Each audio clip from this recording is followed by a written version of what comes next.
Hello and welcome to episode 11 of the Pos-cast with Rabbi Shmuel Posner and myself, Seth Hellman. Rabbi, how you doing today? 11 are, what's 11? The mm, The stars in Joseph's dreams. oh, okay. You Yeah, I know. wasn't gonna get that. I was never gonna get that. At And no everybody, point in my life would I have known the answer to that one. hey, you would, if you would thought along them. All right, here we go. Number 11, one more than 10. One more than 10. It's always best to have one more than 10 because you always know that one person in particular is going to be late. So get your 11th. And even, Always have your 11th and you might start close to being on time. yep. Okay. So it's July 5th, which means that yesterday was Independence Day. So hopefully everyone had a good Independence Day. Hopefully you're leaving your Independence Day with as many digits on your fingers and your toes as you entered your Independence Day with. Not that I think that our audience is the type to have their fingers and toes blown off, but you never know. They're good people. Exactly. They're good We don't people, know so you who's would listening to expect. this. This is the problem. We don't know. This is true. This is true. This is out there in the Big land of who knows what. exactly. That's part of the So, excitement also. You never know who's listening. yeah. Hey, you Okay, never so know. yes, Someone Independence randomly Day. comes across. So You see this Independence Day. weird I actually looking was, old white guy with a beard and are you talking? I was thinking in the Tens Day, it's really exciting. I found it very exciting. It wasn't a very active day in Boston because it was raining most of the day, kind of overcast, and wasn't very happy. Wasn't very happy day as far as I could tell. But I don't know, just felt I was just thinking about it because I was thinking about it, and like it's a big deal. It's I guess I don't like any comparison to Judaism without saying a big lahavdil, but it's like Rosh Hashanah. It's a new year. Our independence, it's a big deal. It's Pesach, whatever it is, whatever you want to compare it to, it should be a big deal. And I was thinking about it, I probably mostly because Shabbos and Sunday was the 12th and 13th of Tammuz, when the previous Rebbe was let out of incarceration in the Soviet Union in 1927. Now that's a big deal. That's a huge deal. And I was just thinking of like what did Rebbe do after he was freed from his incarceration, and what are we doing on Independence Day? So the Fabrengens that we have on New Base the 13th and 12th and 13th of Tammuz was talking about this amazing series of events that equal a miracle that the Rebbe was freed in the Soviet Union. And when he was freed by his captors, that means that in a spiritual sense, like they acknowledge that the Rebbe could be the Rebbe. Like if you get arrested for something and then they let you go, you're acquitted. That means okay, we now are not holding any of that crime against you, so it's not a crime anymore. In a spiritual sense, it's pretty powerful. Like the world recognizes the right of the Rebbe to continue doing what he's doing, and he did. He did. He kept on going. He didn't stop. In fact, he had to leave Russia soon afterwards because he was afraid they're going to go after him again. And when he left Russia, this were all the Chassidim living in Russia then. I mean, not all, but the vast majority. And he was leaving. It was like a big deal. And he said, I'm just leaving across a physical border. We'll still be connected. So now we come back to the American Independence Day. So two things. Number one is in Judaism, independence is not a good thing, not a good word, right? Because we always talk about being dependent on Shem. Right. Say that with more gusto. We're dependent on Hashem. And in fact, if you learn Tanya, you understand that the issue is not believing God. You don't believe in God. That's important, but everybody believes in God. Everybody knows there's God. We're not talking about that. The next step is, once you get to that first step is, are you dependent or independent from Hashem? And that's really the cross line between really believing in God or knowing what God is versus not knowing what God is. Like, I believe in God, but I do my own thing. Then you don't understand what believing in God is. God is the source of life of everything, constantly creating everything. When you recognize that, then you have a relationship to God. When you realize you're completely dependent on Hashem. So now we jump to the Rebbe. What does the Rebbe say? The Rebbe says when you look on the American dollar bill, he mentioned it so many times when he talked about the United States. And it's actually pretty incredible. Because most people don't know what it says in the American dollar bill except for the number. 1, 5, 10, 20. That's what they're interested in. But it says in two things. It says in it. One of them is in Latin. You know what it says in Latin? E pluribus something. Right. E pluribus unum. Yeah. I probably pronounced it wrong. But that means from many one. That's an amazing thing. United States, right? The idea of coming together and being one. The other thing it says in English, in God we trust. I think somebody once brought a lawsuit against the government for that. Whatever, we don't care about that. But well, technically, you could argue that it's a violation of the Constitution because, separation of church and state. Right. Well, too it's bad. General enough that it's too bad. It's there. And that's what the Rebbe says. Look, every dollar bill says on it, in God we trust. Not in God we believe. Trust. You know what trust means? Trust, you play that game when a kid falls back and then the guy behind him catches him and he goes further and further. Like, how much do you trust? Right? In God we trust means we're going to jump and God will catch us. Now, of course, we're not jumping, but just trust means that we're certain things are going to be right, things will be good. That's very powerful. And that's the foundation of the countries based on belief in God. Yeah, of course, people are allowed to disagree. I mean, we're not trying to force people to do anything, but the fact of the matter is the foundation of the country is in God we trust. So therefore, Independence Day, though we don't think we're independent, we understand independent from other countries controlling us. But the idea of the United States, the Rebbe was a very pro-U.S. person. He thought the United States was a good country. They do good things. Called Medina Shel Chesed, the country of kindness. When we look at it in a microcosm, we always have complaints, especially politically. If you're Democrat, then the Republicans no good. If you're Republican, Democrats no good. But if you step back and look at it objectively, from a distance, all the good that America does for the world, represents kindness and giving. There's probably some statistics of the percent of charity that's given in this country. So that's a good thing. So yeah, that's Independence Day, but then Yud Beis Tammuz, Gimel Tammuz, that really gets to the core of Judaism.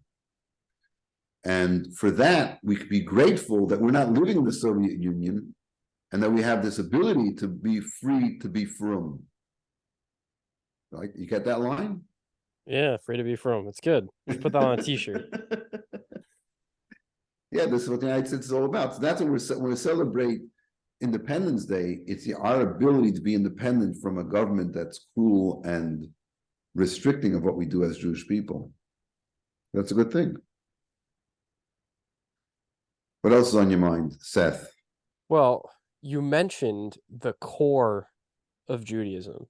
And I think the core of Judaism is the Torah and learning from the Torah. So what do you have to say about women and Torah?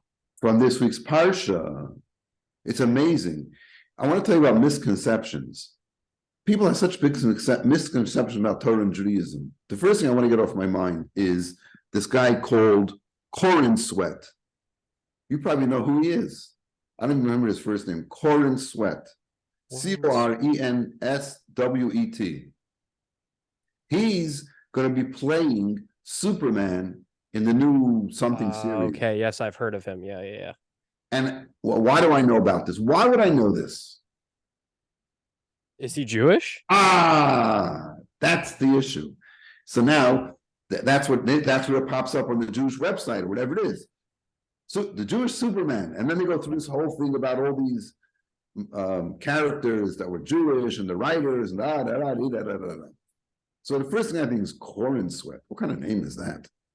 So actually doing a little bit of research, which means I Googled it, I found out that indeed his father is Jewish.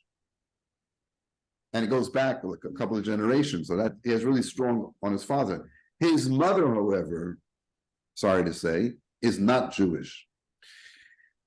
And what irked me slightly is that nobody, I looked on the comments a little bit to see when anybody brought this up in a nice way. I don't want people like being nasty about it, but in a nice way, say like, oh, actually, his father is Jewish, but his mother is not Jewish. But no one says that. And that was, and that was like, that's like people don't know, misconceptions. Like, oh, when you think that it, because I don't think people looked into it. I don't think they made a big deal about it. But I think it's important that when we find a public figure like that we discover somebody, say, he's Jewish, make sure he really is Jewish. And it's important for him to know as well. I think that's really more than anything else. The thing with this is, there's one thing is the way it is, another thing is that people should be informed and know what they're getting into, which is a big problem. I mean, I don't know how we got into this topic, but you have a lot of people that are not halakhically Jewish, and they find out later in life. That's sad, because then like, going into turmoil. Who am I? What am I? Okay, that's one misconception. Now we talk about women in Torah. That was the point that we're going to talk about. So in this week's Parsha Pinchas, so we're getting, the Jews are now at the end of the 40 years in the desert. So from this point on, they're like coming close to the border of Israel on the eastern side of the Jordan River, the Kinneret. And then they cross over into Israel, okay?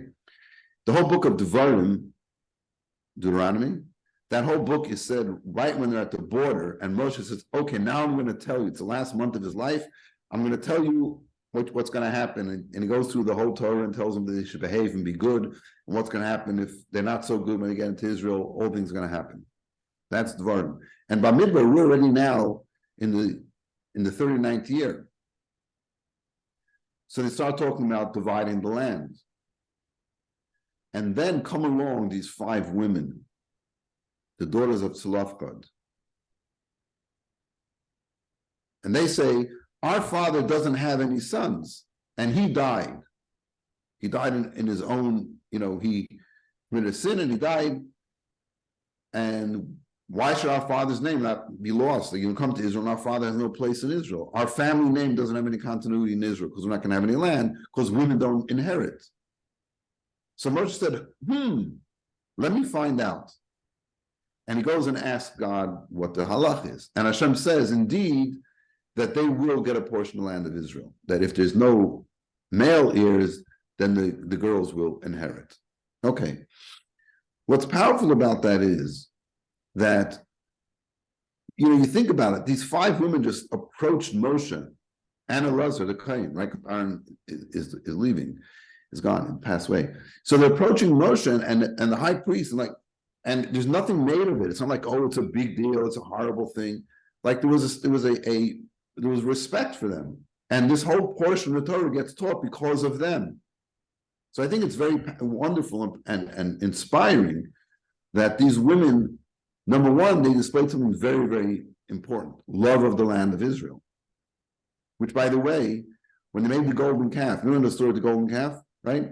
So when Moshe didn't come down because they're afraid, where is he? So Aaron said, everybody go home and bring all the gold from your wives and daughters. No woman wants to give up her gold, right? Oh, you don't know about this. You'll find out when you get married. You're not a woman. When you find out, women like their jewelry. So the men go home and say to the women, give us your gold. So why? We're going to make a god. And we say, you're out of your mind. We're not getting, no, there's no God. What are you talking about? We have one God, no gold. And so because they didn't believe in the purpose of it, they didn't give their gold. The men came running the next day with all their gold, and that's how the golden calf happened. So the women were not part of the scheme to make the golden calf. Right? And that's why Rosh Chodesh is given to the women as a special day. They're not supposed to, work, whatever. Rosh Chodesh is a day for women. Anyway, now we come to here. What do we see? Love of the land of Israel. The women are saying, we want a portion of the land of Israel. And they speak out about it emphatically, respectfully. They didn't make any signs and make a tumult and do all kinds of foolish things. They came respecting the Moshe and said, why should we lose out on this? So it's important to know that, to understand that every Jew has a right to assert a claim when they're legitimate about it. Which brings me to something else. This just came up on the exchange, on the WhatsApp thingamajig that the Chabad on campus Shluchim have. So here is the issue. A student came to a rabbi and said to him, he doesn't want to put on tefillin. Why not? Because he's a vegetarian. He doesn't want a cow to have to die for him to put on tefillin. Okay, so everybody started giving these different answers. Oh yeah, what do you say? Well, okay. First off, this seems like more of an issue for a vegan, because if you're vegetarian, you still consume animal products. Really? But yeah, so a vegetarian just doesn't eat meat. So a vegetarian will drink milk or eat eggs or okay, whatever. Whatever his particular twist on it was. Yeah, let's say he had an issue. Is just stom, no animals. Right. It's I mean, I would say that if that's your personal belief, that's your personal belief. But I would imagine that the opinion of any, I mean, this isn't even a discussion that you would see in a Gemara, right? Because there you wouldn't like. I don't think those rabbis were considering that people just wouldn't do things with animals, right? Because like the whole, like we sacrifice animals to Hashem, right? Like that's a very central part of how we worship, right? So I don't think that the rabbis in the time of the Talmud were even considering this. So I would think that the ruling would be that you still wrap tefillin. No, but yeah, I agree with you. The question is, how do you get them on the other? You get them over, get over this. I don't want any animals dying for me to put on tefillin. What do you say? How do you convince them of it? But yeah, animal's already dead. What does it matter? Well, I guess you're not like. Don't think of it as an animal dying. Think of it as an animal's, purpose being elevated. Ah, very good, very good. You're on it. So there's 2 points here. One point is the animal's dead anyway. Nobody goes out and kills animals to get their skin to make parchment out of it or make the boxes out of it, right? That's number one. Number two is the bigger issue here is what's the purpose of everything in the world? If the purpose is to serve Hashem, then in fact this is a good thing to do. And then somebody found this letter from the Rebbe written in 1927. No, 10 years after you were born. 1967, excuse me. It's like 40 years after you were born. It says like this. And I'll read the English translation. With great astonishment, and the word great is emphasized. I read in your letter the reason that a certain person has a problem with putting on tefillin because a person that doesn't want to harm animals.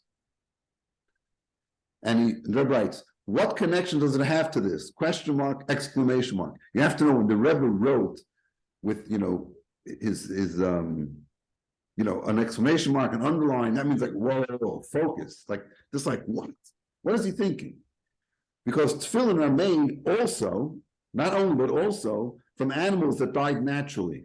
I remember years ago, I had this story, and a guy wanted a pair of tefillin only from parchment and skin that was from an animal died naturally. So, they found it, whatever, it's not a big deal. Right, and made from the skin, and the Rebbe points out to the Gemara in Shabbos, page 108, side 1. And then he says, V'adarabba, to the contrary, according to this person, instead of leaving the hide of the animal to rot and to go to waste, or to make shoes out of it, which serves the feet or something similar, and again, that's underlined. Make things that are to personal use, like for the feet of a person, on him there's a mitzvah to use this hide and to elevate the person and bring holiness, like it says about the tefillin are considered like the glory of the head, like it is in the pasuk, and especially according to what explained in the Chassidus and Kabbalah, that through the mitzvah of tefillin, that brings holiness into all the worlds, the whole creation. So basically, Rebbe is saying pretty much what you had said, and that is the animal is dead anyway. Now, what happens next? You want to make sure. And here's a question. I guess nobody says this to the guy. Ask the student if he wears leather shoes. Now, nowadays it's possible he doesn't, but that's the Rebbe saying. Once the animal is, if an animal dies naturally, what do you do with it? And that's a fascinating thing. I'm not sure everybody knows this, but you think, oh, tefillin comes from a cow. Does a cow have to be kosher? Do you have to shecht it? The answer is yes and no. It has to be from a kosher animal, but it doesn't have to be shechted. It doesn't have to be like impossible to eat. So if the cow had like a mum or something, it doesn't fine. matter. Yeah, that's fine. Yeah. See, it's interesting. I find it interesting that there's a distinction including the animals that died naturally, because you can't eat an animal that died naturally. No. That's the Rebbe's whole point, that it's not necessary that the animal was killed specifically to make this film. In fact, I don't even know where. I'd be interested to find out where do you actually get these hides to make tefillin and parchment. To get it specifically from animals that were shechted would be an added burden. It's just much easier because the way it works in the slaughterhouses is generally there isn't such a thing. Maybe there's one or two plants like this that only do kosher, but by and large, what happens is that the sheichet, the one who kills the animal halachically correct to make it kosher, they will go into a plant like a few hours a day, a few hours a week. Based on how it goes. Obviously, there's a lot of meat produced for eating in the United States, and what percent of that is kosher? Not a very large percent. So what they'll go in and spend X amount of hours, and let's say do 100 cows or whatever the number is, and then that day they may kill 1,000 of them. So then to make sure, of course they're very careful that the meat that comes from the cows that they shecht should go to the kosher. But the skin and all that other stuff, who keeps track of it? Nobody cares about it, right? The kosher meat provider doesn't care what happens to the hide. So it's most likely that most tefillin and stuff are actually not made from animals that were shechted, made from kosher skin. That you can tell the difference, right? You can't have to switch one from the other. You can tell when you have a cow hide or you have some other hide from a different animal. It can be another kosher animal, it could be a deer, but the parchment is very specific how it's made. It's the whole process. You know what it is. So yeah, most likely most tefillin is not made specifically from animals that were shechted kosher. And that was the Rebbe's point. Once the animal is shechted anyway, or if it dies naturally, then don't waste the hide. Use it instead of using it for something lowly, which is not bad. You need to use it, but use something to elevate the person, like making out a tefillin. And that goes in with the whole idea which you mentioned. Stuff that we have in the world. What do we have it for? What's all our stuff all about? It's about using it to serve Hashem for a higher purpose. Every time you use something physical for a mitzvah, you're elevating it, you bring more holiness, not only into this world, but the whole structure of creation. So that was I think it's a very powerful point. And that goes back to the Independence Day in Yud Beis Tammuz. All this freedom and stuff. We have these holidays. We got to think about it for a minute. Aside from partying and having a day off and vacationing and like to have a serious conversation like we're having. That's why this Pos-cast is so important.